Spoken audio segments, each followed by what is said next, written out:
It was a serene evening, and the golden rays of the setting sun bathed the little room in warmth. The faint scent of jasmine wafted through the open window, mingling with the gentle crackling of the fire. An old woman, her face lined with age and wisdom, sat in her favorite chair.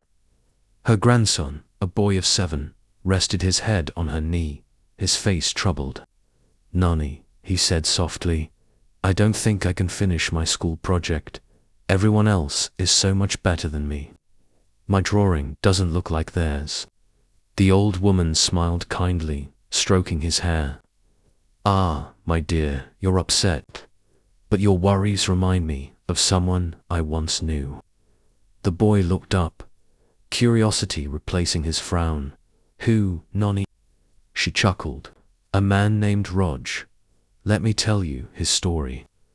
The boy leaned in, captivated, as she began. Rog was a simple man in a bustling village.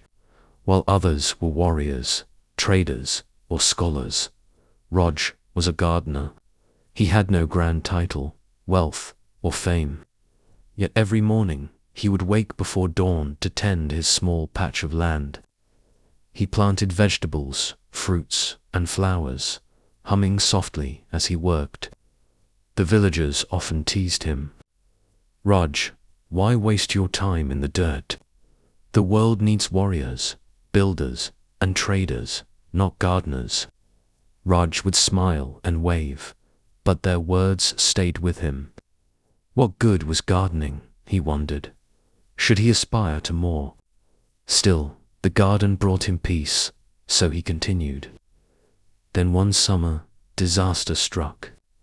A severe drought dried up rivers and withered crops. The fields lay barren, and the once thriving village was gripped by fear.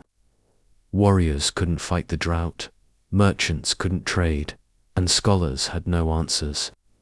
Meanwhile, Rog quietly tended his garden, using the little water he had to nurture his plants. When the villagers gathered in despair one morning, Rog arrived with a cart overflowing with fresh produce. The villagers stared in disbelief. "Rog, how do you have all this food?" Rog smiled. "While you were building wealth and fighting battles, I planted seeds, saved water, and cared for my garden. It's not much, but it's enough to share."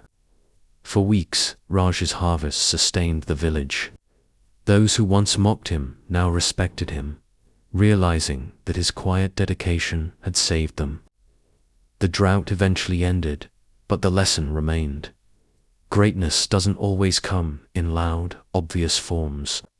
Sometimes, quiet, consistent effort makes the biggest impact. Rog continued to tend his garden, now with a deeper sense of purpose. He had proven that even small actions could have profound effects. Nani smiled at her grandson, who was now sitting up, his worries forgotten. "You see, my dear Rog didn't compare himself to others or try to be like them. He simply did his best, and it made all the difference. Your work, no matter how small it seems, can have a purpose too. Don't underestimate yourself." The boy's face brightened. "Thank you, Nani. I'll try again."